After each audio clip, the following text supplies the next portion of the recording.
बलरामपुर गांव में दो बहनें रहती हैं, गीता और सीता। गीता लालची और घमंडी रहती है, वहीं दूसरी ओर सीता स्वभाव से ही सरल, सुंदर और सुशील रहती है। घर का सारा काम गीता अपनी छोटी बहन सीता से कराती है और खुद आराम से बेड पे लेटी रहती है। सीता, ये क्या, तुमने अभी तक घर का सारा काम ही नहीं किया है? क्या करती रहती हो दिन भर? लगता है तुम्हारे हाथ पैरों में कमजोरी आने लगी है। नहीं दीदी नहीं, ऐसा मत कहो।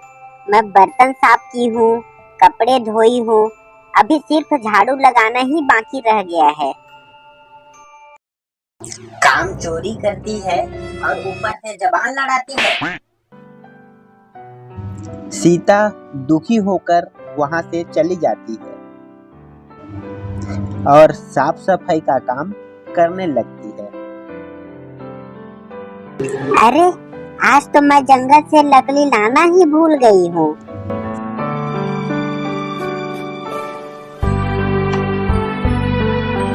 सीता लकड़ी लाने के लिए जंगल की ओर बढ़ती है। तभी रास्ते में एक जादुई मटका उसके सामने प्रकट होता है। अरे सीता बेटी, आओ आओ, मैं तुम्हारा ही इंतजार कर रहा था। बड़ी देर कर दी तुमने आने में। अरे आप मेरा नाम कैसे जानते हैं? वो क्या है, घर का सारा काम करने में ही सारा समय निकल गया, इसलिए मुझे आने में देरी हो गई। मैं जानता हूँ सीता, तुम अपने बहन के दुर्व्यवहार के वजह से बहुत दुखी रहती हो। मैं तुम्हारे इस सरल स्वभाव से बहुत प्रसन्न हूँ।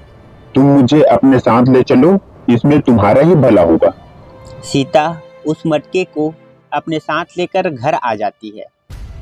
जिस दिन से वह मटका सीता के पास आया है, तब से सीता की मानो किस्मत ही पलट गई है। झाड़ू पोछा बर्तन से लेकर घर का सारा काम वह मटका कर देता है। सीता का जीवन पूरा ही परिवर्तित हो गया है। मटका मटका मुझे धन दो, जिससे मैं दूसरों का भला कर सकूं और अपना जीवन यापन अच्छे से कर सकूं। यह बोलने के बाद सीता जब मटके में हाथ डालती है तो उसे बहुत सारा धन मिलता है। सीता उस धन से दूसरों का भी भला करती है और साथ ही अपने लिए नया मकान भी खरीद लेती है।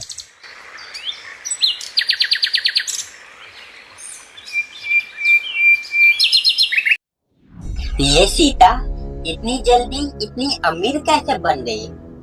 कुछ न कुछ तो गड़बड़ है। मुझे इसका पता लगाना ही पड़ेगा। चलो आज छुप के उसके घर जाती हूँ। हे मटका, जब से तुम आए हो मेरा जीवन ही बदल गया है। मटका मटका मुझे धन दो, ताकि मैं दूसरों की मदद कर सकूं।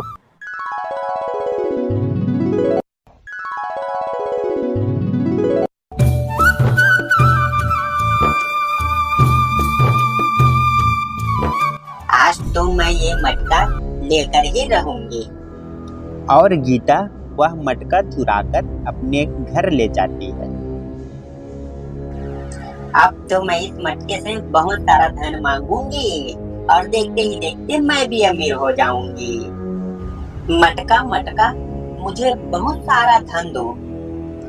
और गीता जब यह मंत्र बोलकर घड़े में हाथ डालती है तो उसमें से सांप निकलकर उसे काट लेता है और वह जादुई मटका गायब होकर वापस सीता के पास पहुंच जाता है। तो दोस्तों, इस कहानी से हमें यही शिक्षा मिलती है कि लालच बुरी बला है।